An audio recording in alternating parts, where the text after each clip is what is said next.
ମୋ ପାଖକୁ ଆଗେ ଆସୁଛ କଣ ପାଇଁ? ଆରେ ଭାଇ ତତେ କେସ୍ କରା ବନେ ବାକି ବଜାକୁ ଆରେ ମୋ ଇଚ୍ଛା ହେଲା।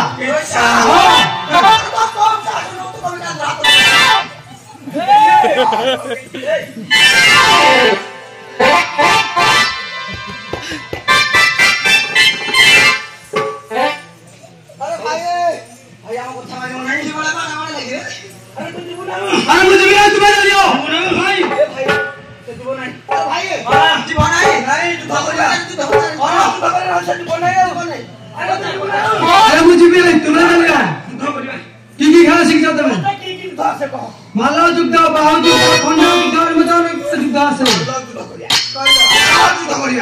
चला क्या सो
भाई क्या संगे पानी चाल चाल पलाई